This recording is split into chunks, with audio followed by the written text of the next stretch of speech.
Hello,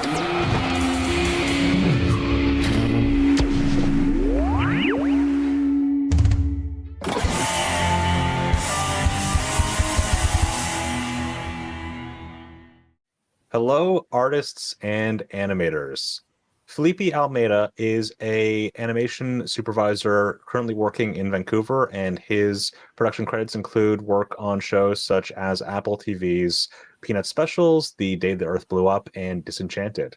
We invited Felipe onto our live stream to discuss his new independent projects, his approach to traditional digital animation, as well as his experience sharing resources on Patreon.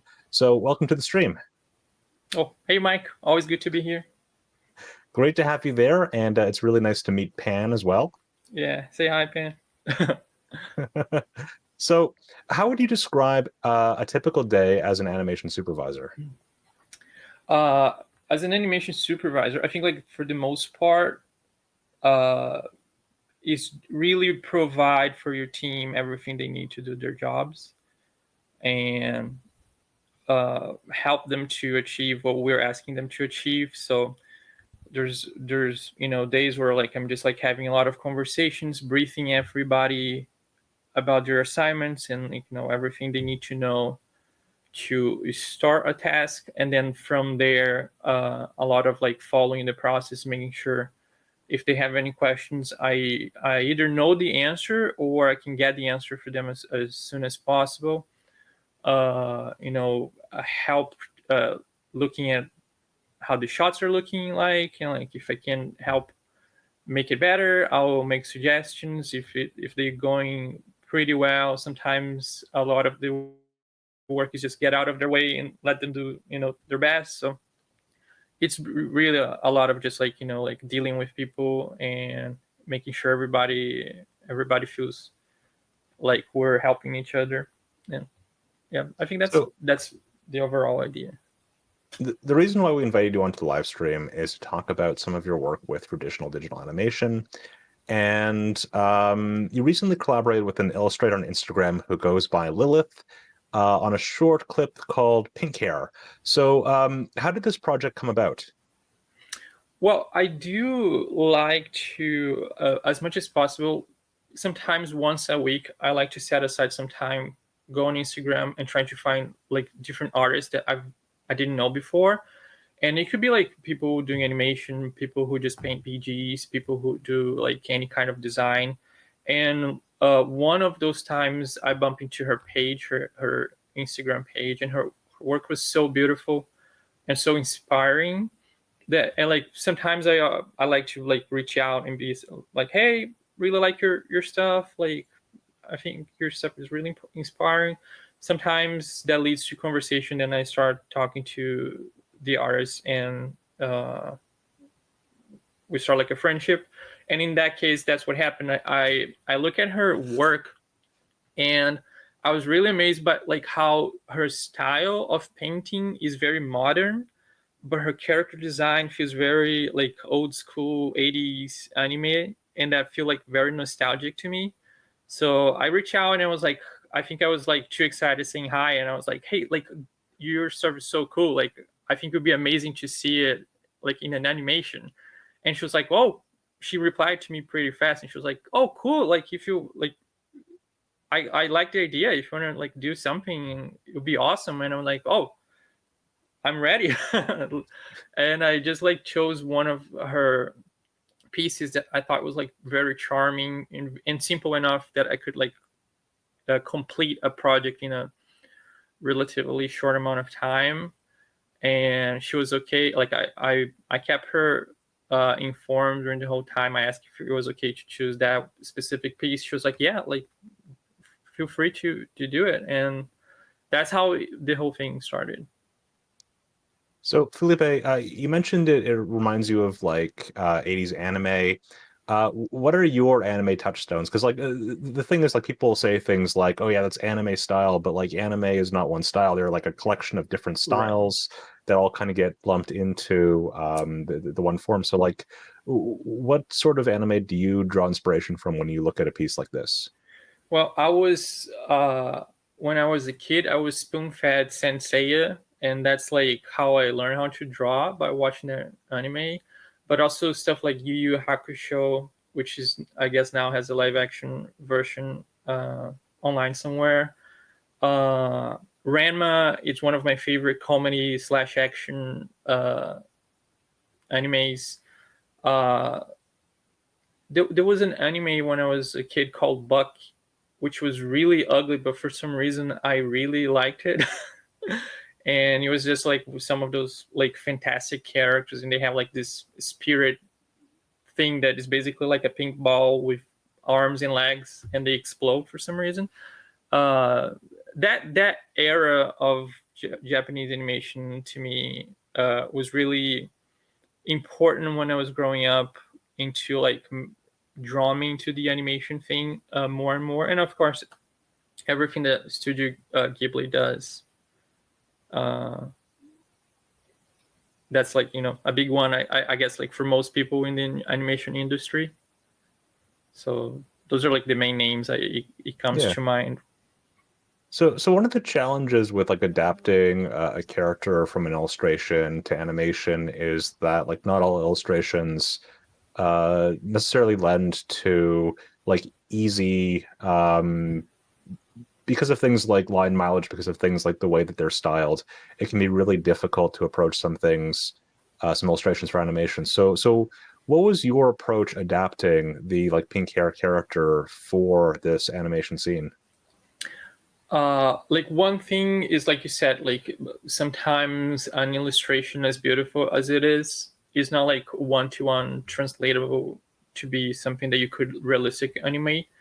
So a lot of it comes with simplifying certain elements. So for example, with that piece, you have like a character with like a nice shaped hair, but a very loose, full of volume jacket with like a lot of folds and parts, and a nice kind of interactive lighting that comes into the character. And so a big part of it was like understanding what is the important parts of the design and the whole vibe of the character that I should keep, and what was possible for me to simplify and make it easy to animate without sacrificing what the character looks like.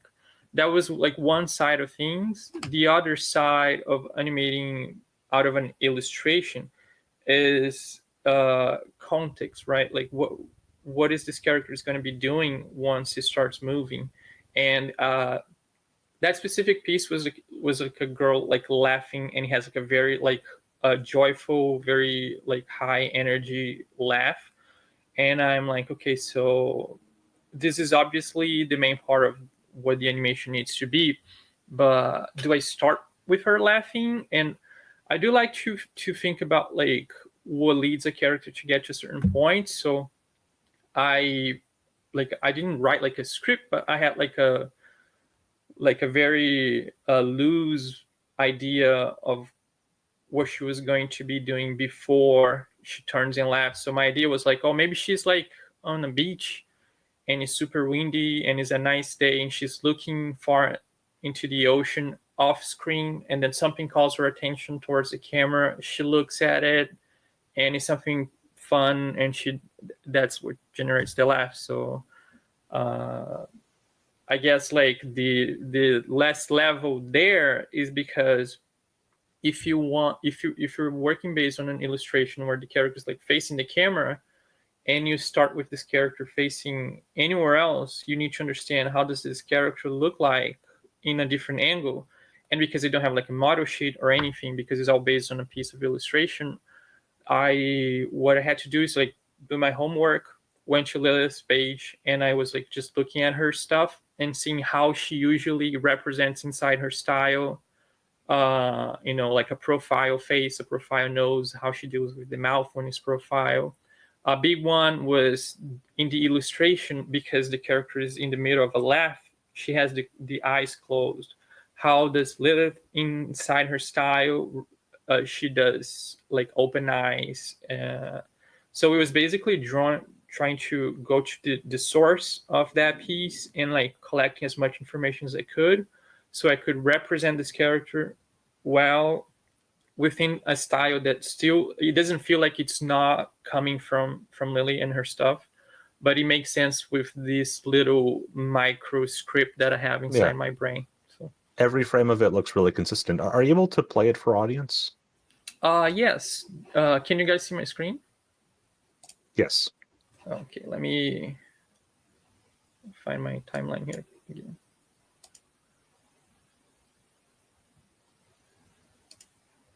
Yeah, it doesn't have audio or anything. I just really want the performance to just tell the story.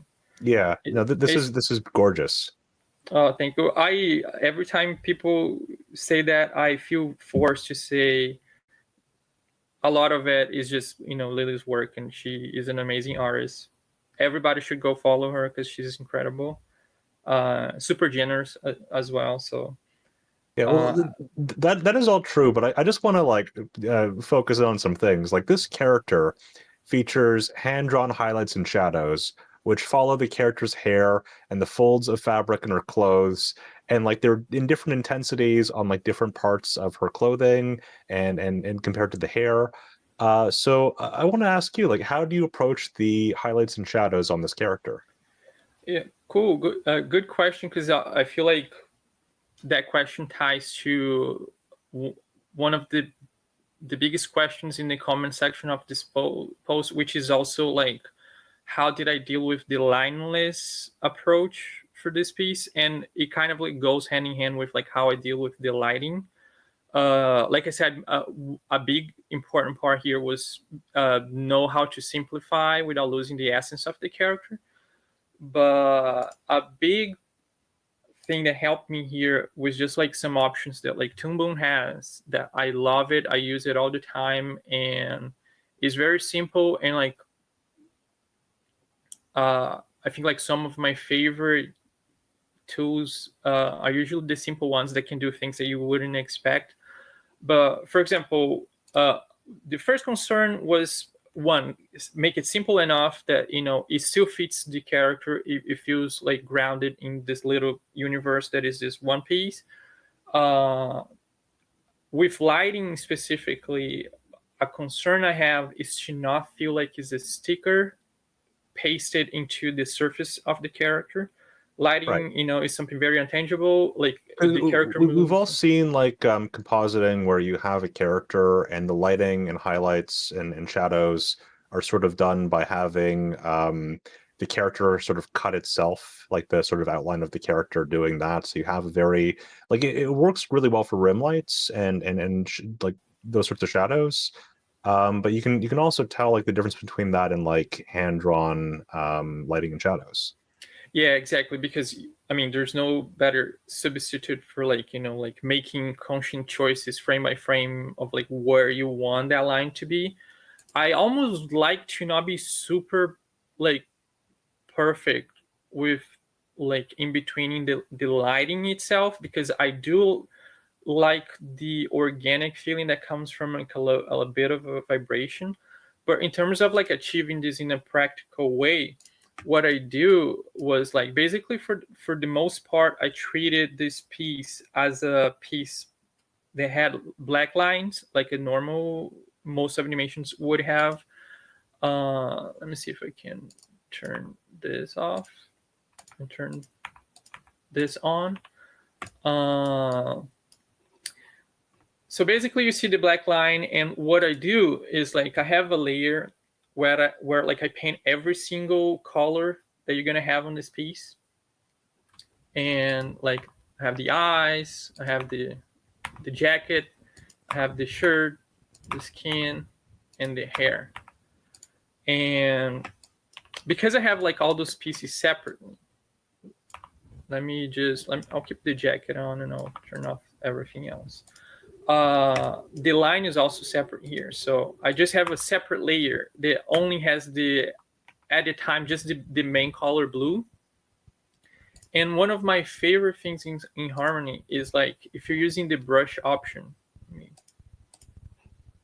it's just a normal brush you use to draw anything. And if you go to the two properties with like all the settings, there's two options down here, those two guys here.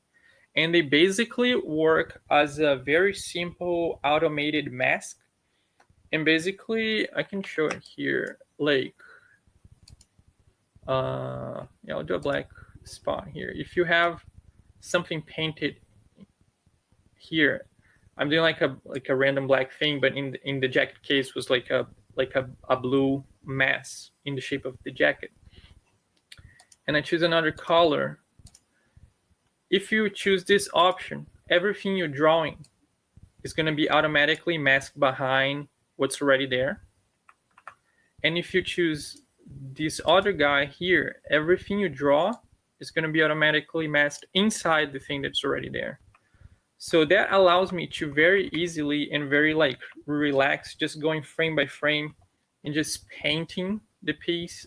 Like I choose the color of the highlight, for example, and I just go here and like do what I usually like. I don't do the entire frame, all the highlights and all the shadows, and then I move into the next one. I start with this piece and I do this little piece of highlight from start to finish, and it automatically masks into the silhouette of the character because he's using the previous colors as a mask. And I just go frame by frame, drawing that piece, next frame, and like going back and forth to make sure like it's not vibrating too much. And then I go back and I'll choose another spot and I'll do the same over and over and over. That release like half of the amount of work, which is like either having to worry about like not drawing past the line, which is a lot of work, or having to mask everything later. It's just like a simple organic way to just enjoy drawing frame by frame, and you're just like controlling one part at a time, and the software is giving you like a very simple, it's just like you're just selecting the brush and selecting one of those two options, and you can either mask automatically your next stroke either inside the mask that is already there or behind. Yeah, the stencil brush option is very, very powerful. Like it's I use this so much for so many things. When I was working on the My Little Pony movie, I had a sequence where like there was like a hurricane going by, so every character had like the hair going crazy. But the build of the hair was so complex that it would take forever to use the actual build and the formats to do it. So I just like turned everything off, and I was drawing traditionally. And one of the first concerns from the director was like, this is going to be in the big screen. Like, can you make something that is clean enough to not be different from the builds and be visible in the big screen? And this makes it so easier because you can just like do like lines like this, press T and delete, and you cut them off. And then you have like perfect corners, and you're not like having to worry about the perfect corners. And then like, let's say the character has like, this is the hair, the character has a stripe on the hair. You just go here, sorry, and do this, and it's already masked, you know. It's perfect here, it's perfect here. You just stay careful enough to make like a, you know, like a, not a shaky drawing like I have here. You just like spend the time to like have a strong like line. And I don't know, it can do so much that I also use this, like I said, to solve another problem, which was the lineless look. Everybody asked how I did the lines. Oh, sorry, I'm in the wrong screen here. So basically, I treated everything as I do normally. I have the outline here in a separate node. And once I have all the blocking colors of the main elements, all I had to, and I went there and did the highlight pass and the shadow pass, I basically duplicated this node, saved this one up here, and what I had was, I'm going to bring it back just to show exactly what I did. So basically, I had the black lines. I went to my my brush option, I know that like here where the highlight is hitting needs to be this light pink. So I just went with the brush options, used this option here, and I literally just painted the line. And like if I turn the colors off, it only paints, because I have the line separately in a separate layer. It only paints inside that part. So I don't even need to be careful. I just need to go and fill up the space until like it hits this point. And then like, okay, now it's the darker pink. So I just like choose I need to choose a better color here. That is a really clever use of the stencil tool. Yeah, I just need to use the right color, and now it's not super perfect, but you don't see it from afar.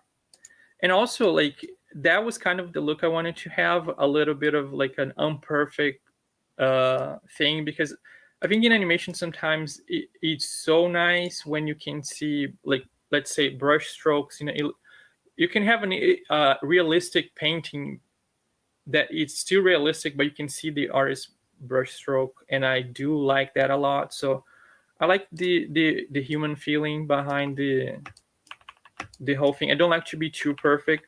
If a perfect line was like part of a project that I'm doing, you can see how it's not perfect, but like nobody sees that when they play the thing. So I try to also apply my perfectionism where you can actually see, and if you can't see, there's no need to. I mean, right, you gotta judge if you know how much time you have. And basically, this is the whole duplicated layer that used to be just black lines, and it's just basically local colors painted into the line, masked by that option in the brush settings. And that's how I did the whole lineless thing. The line technically is still there, but you don't know it. You can't see it. Yeah, that is gorgeous. So this character, I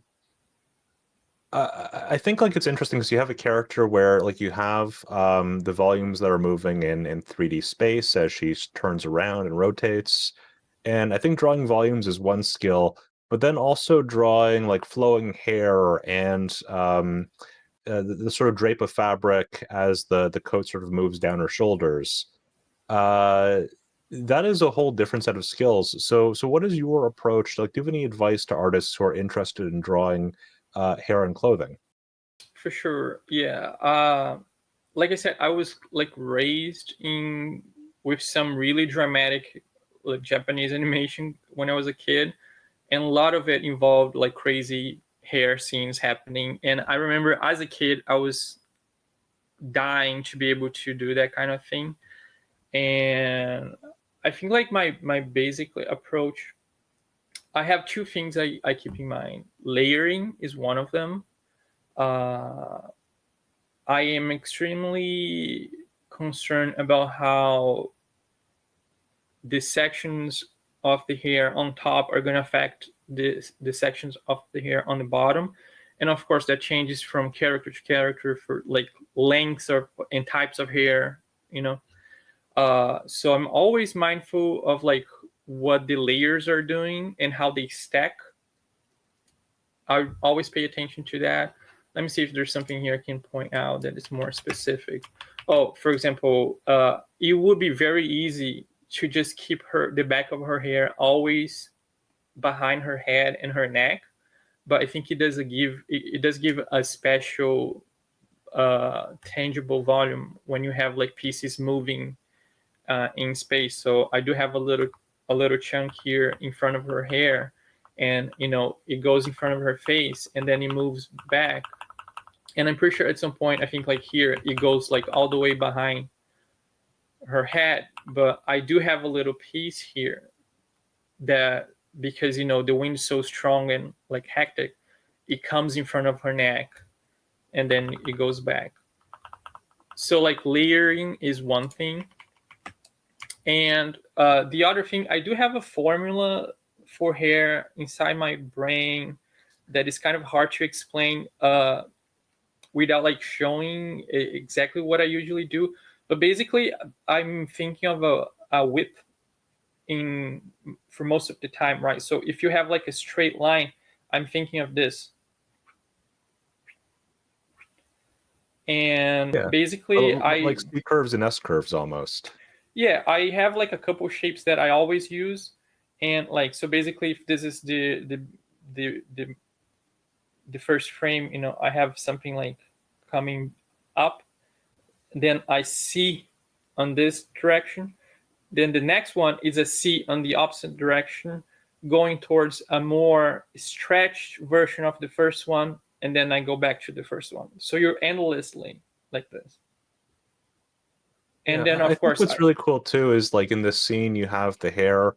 There's sort of strands split off from like the main group of hair that kind of give it the illusion of being like, you know, multiple strands of hair, not just like one continuous piece.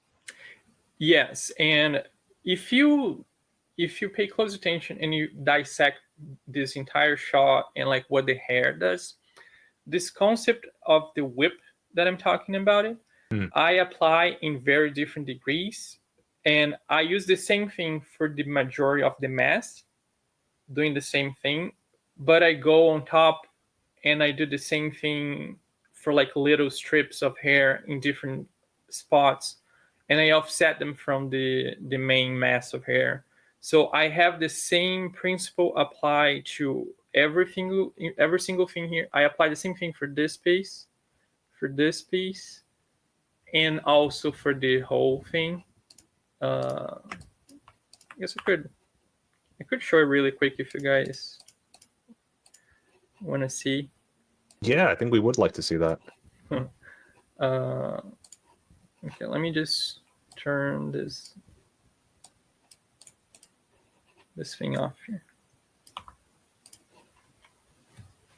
Okay, so let's say this is I have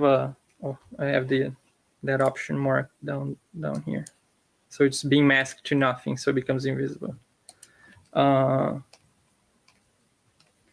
Let's say I have this is a ponytail. Let me find my timeline here. So this is my ponytail. I start by bringing this volume up.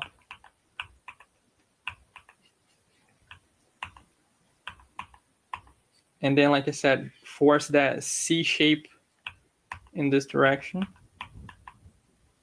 And then force this C shape in the opposite direction. And then I go to like this when if I'm doing a cycle, for example, I bring the first frame here. This one, the on skin can help. And I basically make like a more stretched version of what would be the first one, so I can close the cycle. Not always I'm working on a cycle context, because I do like when, you know, it's not like just a random repetition endlessly. I like to be like custom.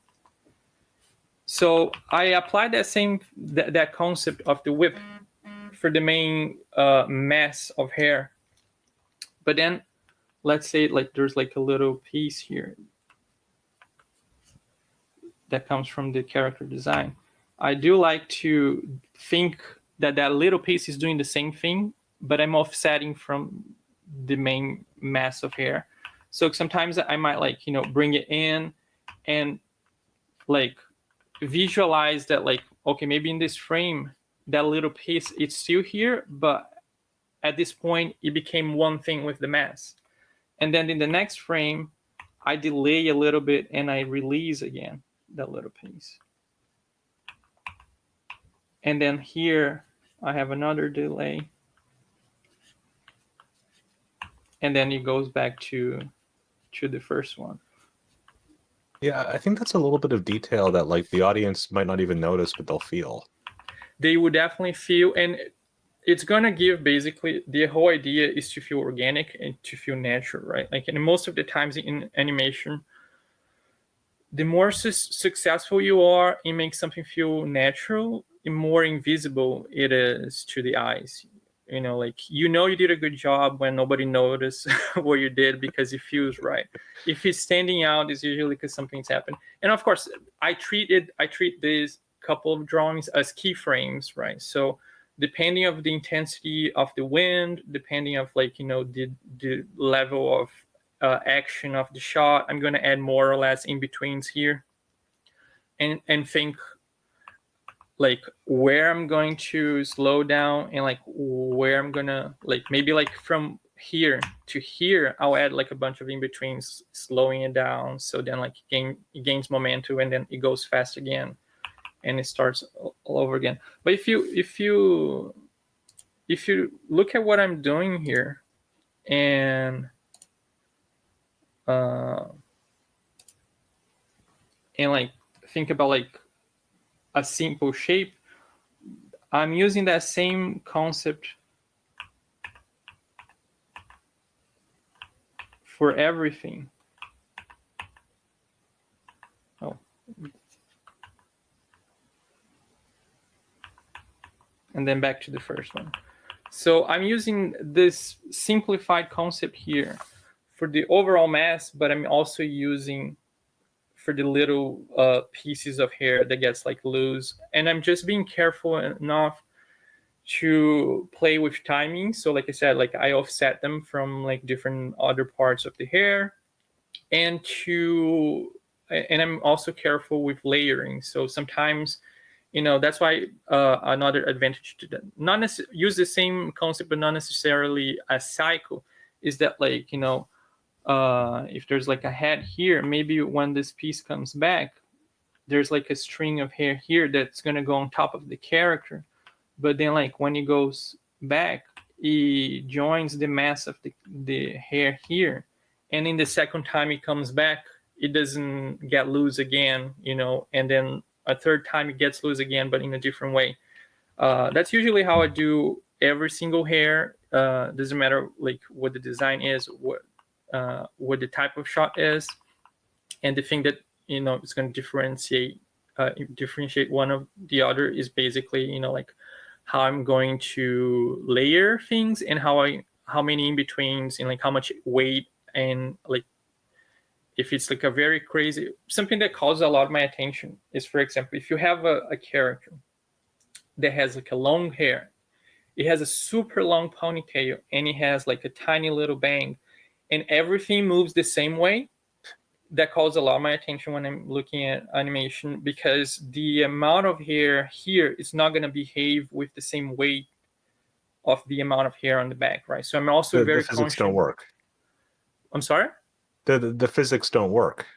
Yeah, like they are doing what technically they need to do, because you're just like seeing the hair and it looks cool. But I am really, that's something that like it's a pet peeve of mine. Like I do like to consider, okay, like if I have a ponytail, how long or how short it is, because depending of the mass of the hair, I'm going to put a different weight to it. So sometimes like if like I said, the character has a super long, full of volume ponytail and a small bang, I think there's like way less weight here, so the wind's going to affect a lot more, and I put like a lot more weight, and I make the long ponytail moves a little less, so it feels like there's a relationship between weight and how much is affected by wind. I guess like I could also talk about model, because I do like, depending of the style of animation that I'm doing or the client, I do like to be free to, I mean, it also depends of like the context of the scene, right? If there's like a strong gust of wind, I want to be free to get off the model and then come back to the model of the hair. I think that does make it feel more realistic, more natural, and like in many cases more entertaining, as long as I go back to the model later. Sometimes when you do try to like make like a strong hair animation, but you're really concentrated on not leaving that shape from the model shape, it does feel like a more like a, because if you think about like the mass of hair on a character, it's not like a solid object, right? It's like it's a mass that it's made of like, you know, thousands of like thin little lines of hair in different shapes and that kind of thing. So yeah, that's kind of like a quick version of how I approach hair animation. Yeah, I think it's really cool that so many things in animation start off as like simple principles that you then apply and build on, and then eventually you have this. Yeah, and something that like I talk about it a lot, uh, like on my Patreon, for example, where I'm sharing a lot of how I actually do stuff. I'm always repeating the same thing, which is work on stages, right? Don't try to solve everything at the same time.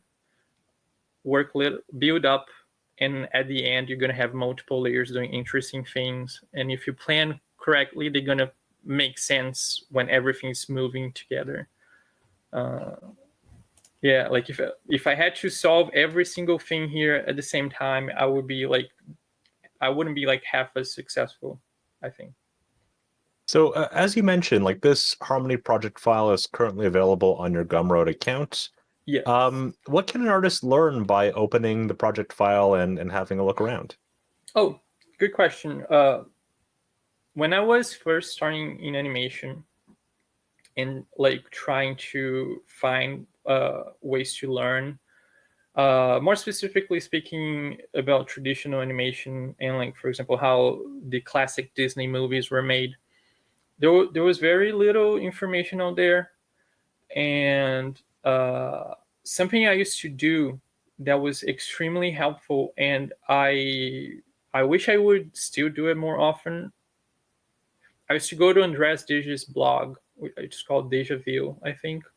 It's an old blog spot, and is so rich in amount of like animation content. He has a lot of like, you know, good, interesting things about like just animation history in general, but he also has entire scans of scenes he did, or like scenes that like classic animators from past generations did, and is a whole shot, usually in very high quality.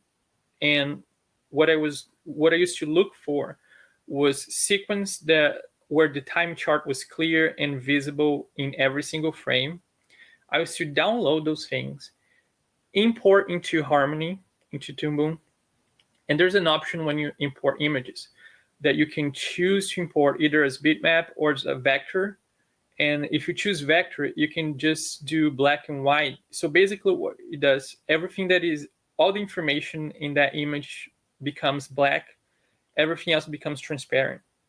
So I would bring this into Harmony and use the ability of using the onion skin, because now the what used to be white is now transparent. And I had the full time charts, and I would read in between shots That's cool. over and over and over again. And that helped me understand what time chart was, how they work, how spacing is, how like those people back then doing those types of projects would think about spacing. Uh, what like, you know, what's the relationship between like my hand being here and being here on the next frame versus starting here and then jumping over here, and the illusion of speed variation. I We were learned talking before so. the live stream too. Like you're saying that you get asked questions like, do you need to like know how to draw to be an animator? And there's so many skills in animation that like yes, you do need to know how to draw, but there's so many skills that are not drawing. Like the timing, the spacing, is a whole separate domain of knowledge that you need to be able to master. That is true. And like, if you just take the time chart specifically, you can argue if like nowadays, is it really necessary to know if like most productions, like you don't have assistant, you're going to do the whole thing. So maybe you don't. And because that was the function before, right? The animator would do the time chart to inform the next person in line, usually the assistant who would do the in-betweens, like how the animator wants the in-betweens to be spaced on.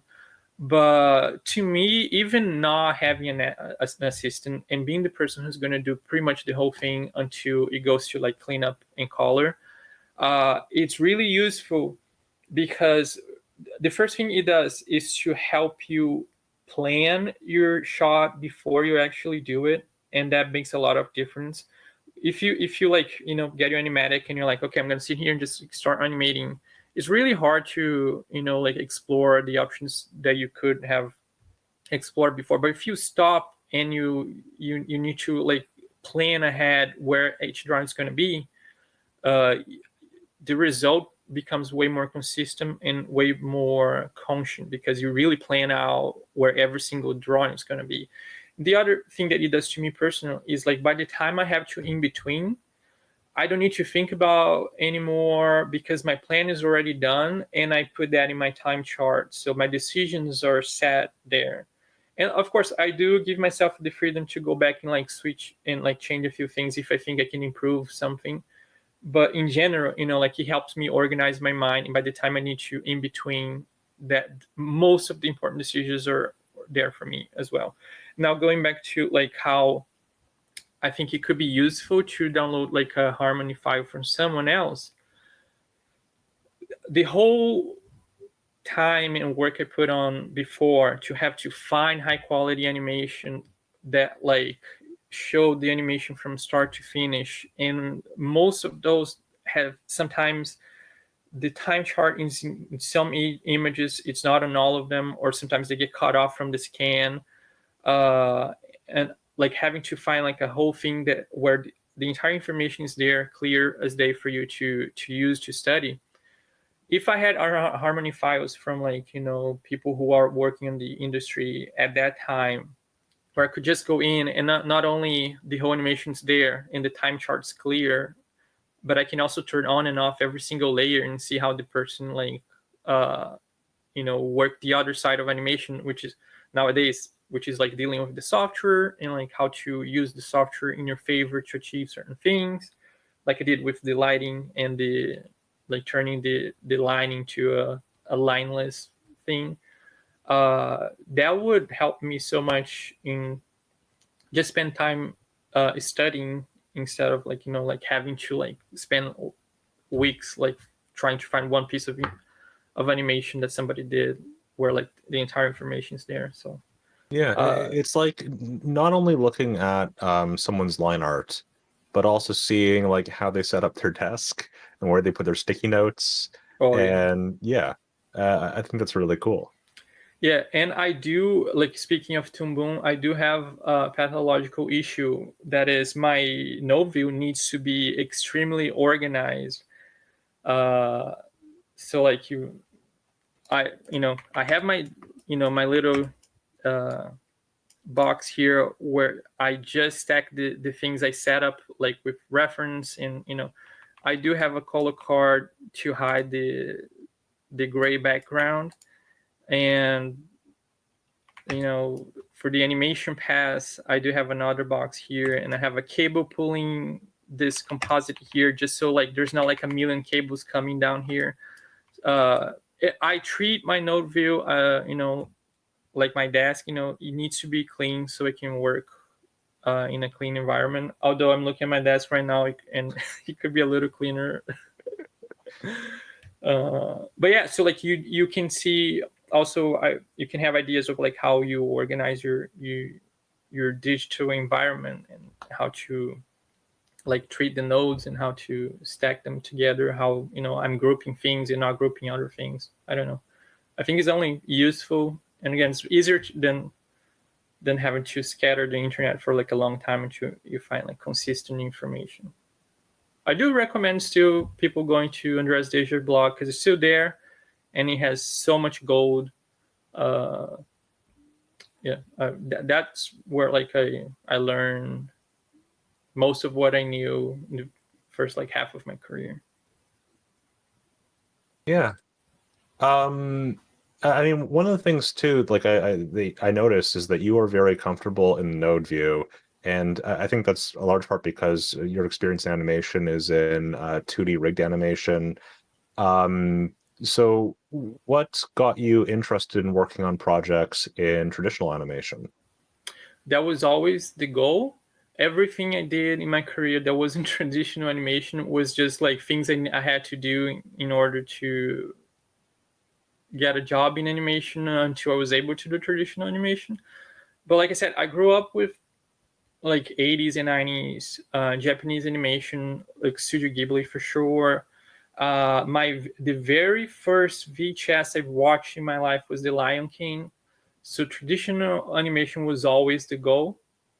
And even like in my first, like, I don't know, like 10 years in animation, if I wasn't working in anything that was traditional, I would go home and my personal exercises, the study little pieces I would do just for myself so I could learn how to do things, was always traditional. So yeah, traditional was always the goal. And I don't think there's like a better way to do animation. Every technique has, like its pros and cons. I'm super jealous of the people who has the skills to do stop motion. I think it's amazing. But like a lot from like where I was in my life when I grew up and the kind of things I was watching kind of drove what is important to me personal in animation being traditional. I like to draw. I miss when I'm not drawing. And yeah, like the traditional side of animation is where like usually is where my heart is for the most part. And that's what I like to do. When I'm not doing, I miss. uh, I wish I was doing, like I said, I did the traditional hairs in that one sequence in the My Little Pony movie, because also every time I was in a project that was made with builds, I miss doing traditional so much that like if I could sneak in one element of traditional animation and everybody was okay with, I would do it just so I could have a little bit of that taste. I think that's one of the cool things about Harmony is that you can have a rig and you can also say, you know what? I'm going to just animate this hand because it's just easier if I just draw it. Or I'm going to animate the hair because it's just going to be faster and it will, give me like the sort of, I want to have that little strand break off and rejoin the main part of it. And I just can't do that with the build that I have. Yeah, exactly. You can go back and forth between traditional and builds with Harmony. So simple. I guess it's, I would say like it's a big advantage. Uh, and like I said, every time I had the chance to do that, I tried to do it. Do you have any advice for artists and animators who are interested in starting their own personal projects and sharing their work online? Well, I guess like my first advice is something that I didn't do for so long and I regret. It's just sharing online. Make an Instagram account, post, go to artist page that you admire, ask questions. The times in my career that I learned the most was when I not only asked questions but like answered questions. The moments where I was like part of a team who exchanged the most and everybody was happy to share was when I grew the most as well. And I can say that like those friends also like became like extremely talented artists, and they're all over the world doing like crazy stuff nowadays. And put yourself out there, make connections. I like my Instagram page was never planned to be an instructional place, and it's not. But I naturally like to talk about how I do stuff, and when people go to my comment section, I do I put like a legit effort into like responding and like teaching and explaining how I do things. And I know like a lot of other artists on Instagram who also are happy to say how they did something and explain to you something you're asking. So just like put your work out there, make as many questions as you can. There's a lot of people happy to share what they know, especially because like I know the struggle I had in the beginning with finding information. So if I knew people who were happy to share what they knew, like how much I would appreciate that. I did have like some really good friends who were like very generous with their knowledge. So, like don't wait to be ready to put yourself out there, because you're never ready. I still hate everything I do, and I just make the personal exercise to get over and post it, and maybe the next one will be better. Whatever I learned from this one. And that's another thing about animation. It's like it's an art form that takes so long to do one thing that by the time you end, you're usually a little better than you were from when you started. So just like put it out there, whatever you improved and learned, applying to the next one, and ask questions. Yeah, and go to Andres Deja's blog. It's a really good thing. Yeah, that's andresdeja.blogspot.com. I think it's also called Deja Vu. Deja Vu, yes, that's right. Really excellent resources. And where can people find more of your work on the web? Where can people find these scenes? Yeah, Instagram is my main platform. I post everything I do in terms of like, my professional work, but also personal exercises. And I'm always trying to do things that like I would normally not have the chance to do in a certain projects. I try to do as a personal exercise. So I'm posting all of that on Instagram. I do have my Patreon account, which was kind of born out of like trying to answer questions on Instagram and not having enough space to talk about how I do each step. So for example, if you go to my Instagram and you see this piece, I do have this shot on my Patreon, but like I post every single step of the way there, and I try as best as I can to explain what I'm doing and why I'm doing in every step. And I have very recently I put up like the Gumroad page where like I'm for now just like making available the harmony files so people can download, go in, see what I did. If they want to, like I said, I used to read between old shots. That was very helpful to me. You could do that too. I do have plans to improve those two platforms, both like Patreon and Gumroad, and have like other formats instead of just like the harmony files, maybe image sequence, time lapse, so you can like just sit and watch like how I do things. And I do have like a lot of plans to improve both pages in the sense of like creating little, for example, we just talked about like how we had a very quick version of how I do hair here. I would love, and I'm trying to understand how I'm gonna put this together, but to like make a little like animation lessons about like specific topics like that, and go a little deeper into how I achieve the thing from start to finish. So yeah, Instagram is where I post everything I do. Patreon is where I post how I do the things I post on Instagram, and Gumroad is me just sharing the files so people can download and use it. Yeah, so those three places is usually where I'm gonna be at. There's so many other platforms, but my brain cannot comprehend too many things at the same time. So I'm sticking with those three for now, and we'll see how it goes. Well, I think it's really, it's always really cool to see artists share the process behind their work, because animation is a medium. It can be very self-effacing. You don't see all the work that goes into it when you see an animated production. You see like the production stills all sort of moving at you at 24 frames a second. And you don't see the rough animation. You don't see all of the design docs that go into the planning. You don't see the tie down process and the sort of compositing and all of the problem solving that goes into it. And I think that really shows all of the work that goes into these productions and the value that an artist brings to the work that they do.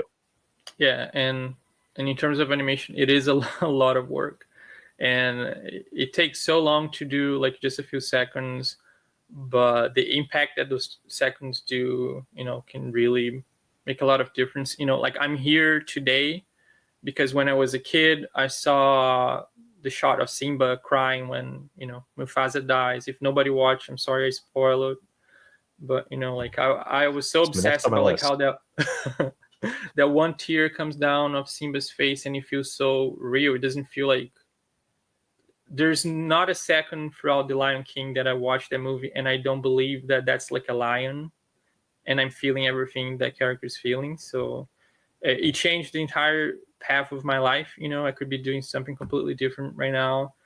And it all comes from like a lot of hard work, a lot of team effort, and yeah, a lot of it has to be a lot of love for the craftsmanship that goes into the animation. It doesn't matter if it's traditional, if it's like, you know, CGI, if it's like I said, a stop motion, which is incredible. So